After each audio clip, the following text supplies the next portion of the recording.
as you can. So what Kristaps can do with the matchup situation is make someone have to guard him out on the floor.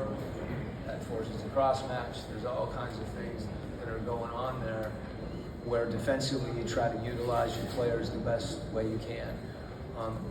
You know, not to dwell in the past, but you know, that's what Rudy did. You know, in Kristaps' case, he's going to do more in different ways.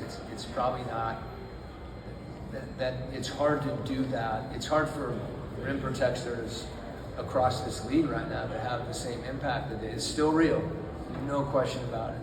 You know, no question about it. But you know, for us to protect the paint as a team and then have that back line, you know, I think just having that back line isn't enough. And then, you know, the versatility offensively, you know, I think also is something that Kristaps is capable of creating. When I say versatility, being able to stretch the defense and shoot the ball, be able to post up or isolate in a situation where he can get his own shot. That's something we haven't had as much of, or at least haven't been as efficient as we want to be with it. So I understand the question on the rim protection, and I agree. But I think the overarching situation is how different this game is. Trey will probably be putting more pick and roll, guarding the screener. I know if you look at where it was 5 years ago, you know, versus where it is today, and it's not just a playoff situation. It's every night. It's every quarter, and he's aware of that. You know, that's where he's digging in and saying, "Hey, you know, this is the way that I can impact the game defensively. You know, this is where I'm going to raise my level."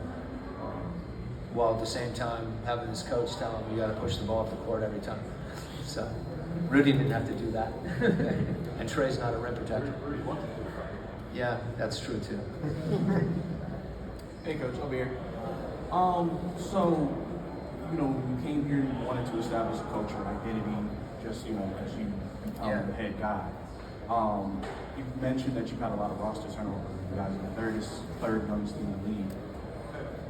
How do you feel that has came along during your tenure here? And then do you feel like the guys, especially this year that you added, are they enhancing that, kind of pushing it forward, or do you feel like it's like you have to kind of get them also adjusted to it with the guys who've been in the program for a while? Yeah, well, I think change, you know, is the constant in many respects. You know, you don't. We haven't had change for the sake of change. You know, you're just trying to get better, and there's different opportunities and different things that come along at different times.